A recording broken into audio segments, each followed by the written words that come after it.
네, 주식시장에서 인사이트를 가지고 계신 분들을 모셔서 시장에 관한 투자에 대한 깊은 이야기, 전략 세우는 시간입니다.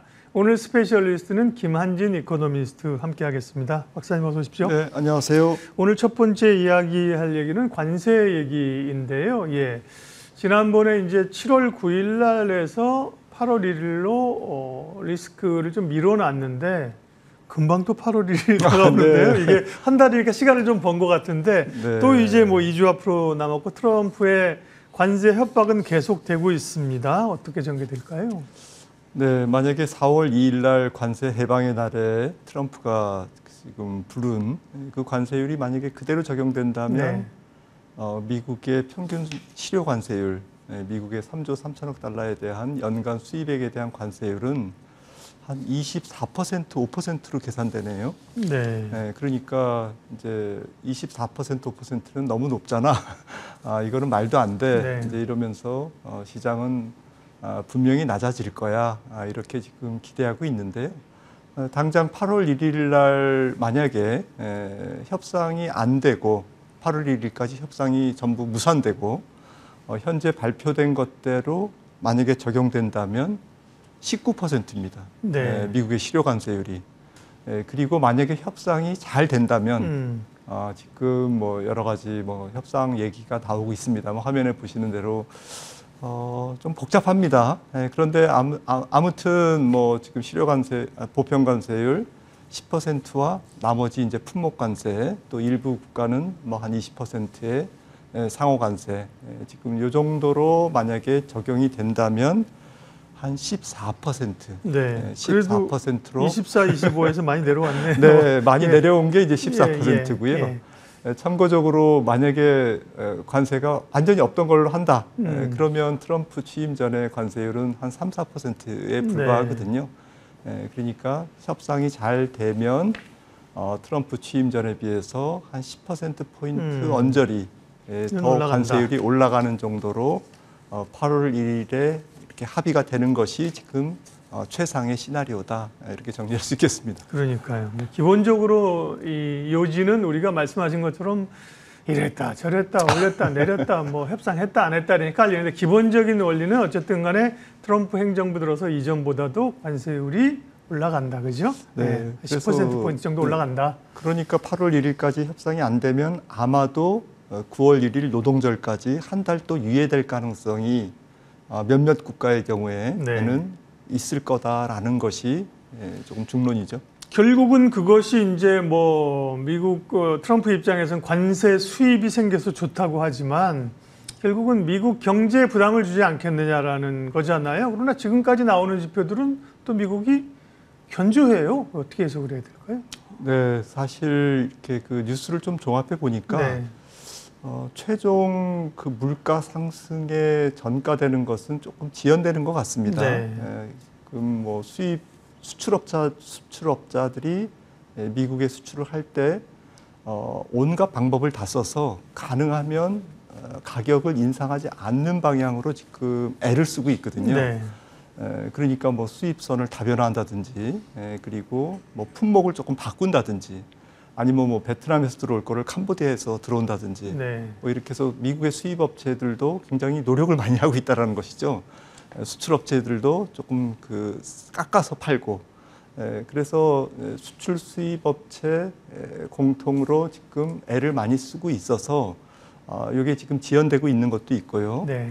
그다음에 이번 트럼프 관세는 미리부터 지금 많이 예고돼 있었기 때문에 1기 때 경험도 있었고, 그래서 재고 확충을 보통 한 3개월 정도 했을 거라고 봤는데, 품목별로 조금 다르지만 전체적으로는 5, 6개월 정도, 굉장히 한 2배 이상 재고를 미리 확보해 놓은 그러한 상태인 것 같아요.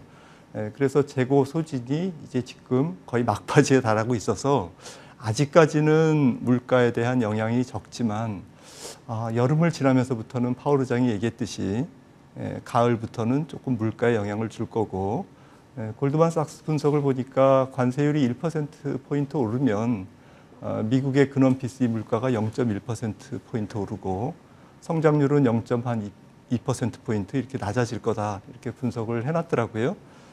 그러니까 만약에 앞서 말씀드렸듯이 3%에서 트럼프 취임 전에 지금 협상이 잘 돼서 한 13, 14%, 5% 되더라도 10%포인트가 올라가는 거지 않습니까?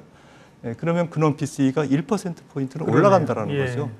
당장 올라가는 건 아니지만 결국 한 1년 후에 그렇게 올라가는 거고 성장률도 적지 않게 떨어질 것이다라는 것은 뭐 불가피한 예측인 것 같습니다. 네. 어쨌든 관세 영향력을 지금은 상당 부분 지연시키고 있지만 또 나타날 가능성은 상존하고 있다는 말씀이신 거고요. 네. 네. 한편 우리가 또 조금 살짝 걱정되는 게 외환시장 환율입니다. 우리 달러 원 환율도 사실은 뭐 그전에 뭐 1,500원 얘기도 나오다가 1,300원 이제 중후반 쪽으로 내려왔었는데 최근에 다시 원화 약세 환율이 1,400원 근접해서 올라가고 있는데요. 그 이유는 무엇일까요? 예, 전망님. 네, 확실하지는 않지만 저는 뭐 기술적인 반등이 아닐까 싶습니다. 예. 1,350원 정도에서 지금 1,390원 정도, 또 DXY 달러 인덱스 기준으로는 조금 막 96까지 떨어졌다가 지금 98 언저리로 올라와 있는 게 전 세계 환율 시장이 너무 이제 급속한 달러 약세에 대한 되돌림, 기술적 반등 과정에서 원 달러도 조금 올라와 있는 상태인 것 같고요. 근데 앞서 말씀 나눴듯이 이제 관세로 인한 물가 상승과 그 물가 상승이 경기 침체를 가져온다 그러면 다시 이제 달러가 강세로 갈 가능성이 높거든요. 그런데 지금은 이제 좀 시간을 벌고 있기 때문에, 벌어놓은 상태이기 때문에 아마도 미국의 관세발 인플레이션이 가시화되는 한 9월, 10월 정도, 그러니까 한 4분기 초입 부분 정도까지는 환율 시장이 조금 보합권에서 움직이지 않을까. 그래서 조금은 시간을 벌어놓은 상태로 이해하시면 좋을 것 같습니다. 네. 관세가 여전히 진행 중이죠. 트럼프 관세 영향들 첫 번째로 살펴봤고요.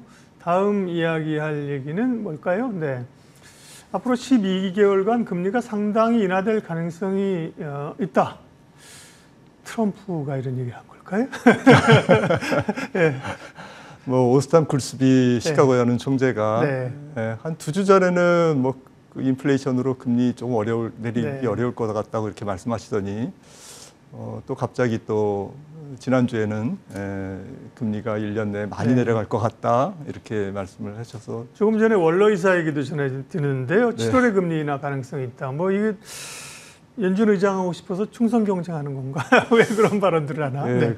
뭐 크리스토퍼 월러 이사는 뭐 완전히 전향했죠. 네. 그래서 뭐 전화 받았냐라는 기자의 질문에 트럼프 전화 받은 적 없다 이렇게 얘기를 했는데 모르겠습니다. 근데 저는 사실 앞서 이제 관세 말씀을 나눴지 않습니까? 그래서 이 관세가 만약에 소멸된 게 아니라 단지 이제 뭐 조금 기간이 유예된 거다라고 한다면 내년도 미국의 소비자 물가가 한 3.5% 정도까지는 올라갈 것 같아요.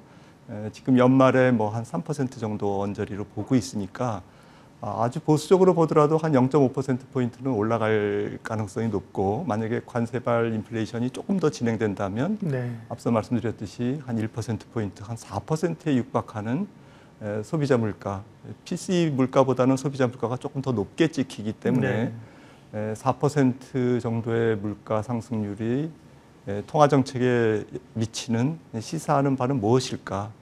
저는 3.5 이하로 내리기는 연준이 굉장히 거북할 거다라는 것이죠. 그러니까 3.5%의 금리 인하, 그러니까 지금부터 한 1%포인트를 내린다. 25bp씩 4번 내린다고 하면 연준의 그 기준금리 레인지가 범위가 3.25에서 3.5가 됩니다. 물가 상승률보다 0.5 내지 그 이상 낮은 수준으로 가면 연준 입장에서는 물가를 방어하는데, 인플레를 방어하는데 굉장히 부담을 느낄 수밖에 없다는 것이죠. 그래서 제 생각에는 올해 2번 내리느냐, 올해 2번, 내년에 2번 이렇게 나눠서 내리느냐, 올해는 한 번이나 하고 12월에 내년에 상반기에 연달아서 한 3번이나 하느냐, 이거는 조삼모사라고 생각합니다. 그러니까 실제로 투자자 여러분들이 체감적으로 또 혹은 실전적으로 주식시장 혹은 채권시장에 영향을 미치는 것은 최종금리라는 거죠. 최종 기준금리가 어디까지 내려갈 수 있느냐. 그런데 많이 못 내려간다. 지금부터 100bp 정도밖에는 못 내려간다라고 한다면 이 의미는 금리 인하로 인한 경기 부양 효과나 금리 인하로 인한 조금 그 수요 진작이라 혹은 금리 인하에도 불구하고 시장 금리가 크게 떨어지기는 어렵겠구나. 네. 이렇게 약간은 보수적으로 부정적으로 생각하시는 게 맞다라고 생각을 합니다. 금리를 앞으로 언제쯤 얼마나 내릴까? 금리를 내리면 경기나 시장에는 어떤 영향을 미칠까? 두 번째 질문이었는데 그 시장 영향, 주가 영향은 말씀을 해주셔서 다음 국내 증시 쪽으로 다음 주제로 넘어갈게요. 예, 우리는 어쨌든 코스피가 3,200 돌파해서 눈높이는 그거보다 상당히 더 위쪽에 있죠. 최소한 뭐 3,500, 4,000까지는 가 있는 상황인데요. 일단 조금 쉬는 흐름들입니다. 국내 증시 지금 판단은 어떠세요? 네, 많이 올라왔기 때문에 지금 아주 이쁘게 조정을 보이고 있고요. 네. 3,100 정도의 사뿐히 올랐은 다음에 지금 한두 주 조정을 보이는 것은 뭐 굉장히 바람직한 현상 같습니다.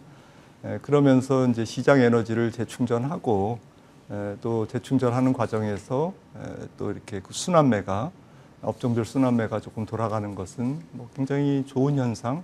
그리고 시장에서 제가 볼 때는 사실은 약간 호재에 더 민감하고 악재는 둔감한 것 같아요. 우리 시장이. 그 강세장이죠. 네, 그런 것은 아직 강세장이 조금 유효한 거 아닌가라고 생각을 조심스럽게 보고 있습니다. 네. 결국은 지금까지 올라왔던 동력 그리고 추가적인 상승을 기대하는 거는 정부의 정책이잖아요. 우리는 그죠? 사실 경기가 좋은 건 아니거든요. 지금 그러면 새 정부의 상법 개정안에 대한 이야기, 추가적인 조치 혹은 또 뭐 이전 정부부터 해오던 밸류업에 관한 그 효과는 어떻게 나타날까요? 예. 네, 나머지 상법 개정이라든지 또 뭐 자사주 매입 소각의 촉진이라든지 이런 나머지 밸류업 정책이 조금 차질 없이 추진되고 한다면 PBR 한 1.25배 정도, 코스피 PBR 1.25가 한 4천 정도 언저리가 됩니다. 그리고 코스피 기업이익이 매년 한 200조 정도 발생하기 때문에 자연스럽게 1.25배 정도만 가도 한 5년 후에는 4,000포인트가 나오거든요. 이론적으로 그 정도 되는데 문제는 이제 그 4,000포인트를 얼마나 기간을 앞당기느냐 이제 이런 거고요. 그러기 위해서는 말씀드렸듯이 나머지 밸류업 정책이 차질 없이 조금 그 짜임새 있게 추진되고 제 생각에는 거기에 더해서 성장에 대한 비전을 지금 새 정부 초기이지 않습니까? 굉장히 시기가 좋습니다.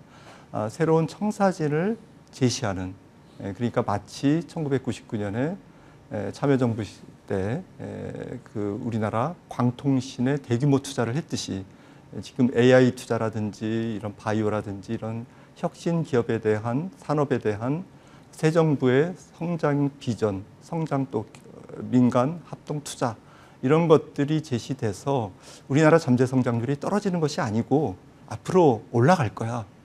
그렇게 많이 떨어지지 않고 다시 우리나라 경제가 조금 좋은 모습을 보일 거야. 라는 꿈을 심어주면 그 씨를 뿌리면 시장이 좀 선반영하겠죠. 미래를.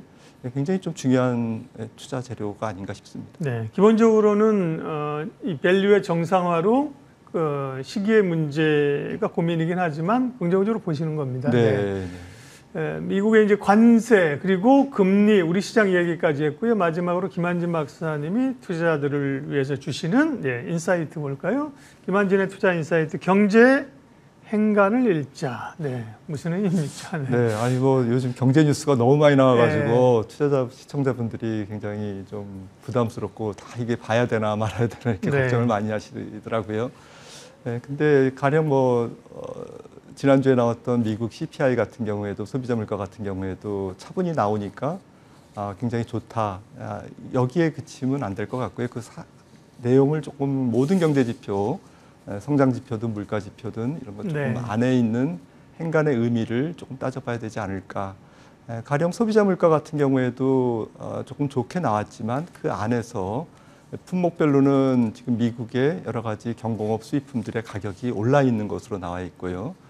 그리고 CPI 같은 경우에 미국의 서비스 물가가 안정되고 이런 말씀드렸던 상품 물가는 올라갔거든요. 그런 측면은 앞으로 미국 경제가 조금 더 식을 가능성이 있구나.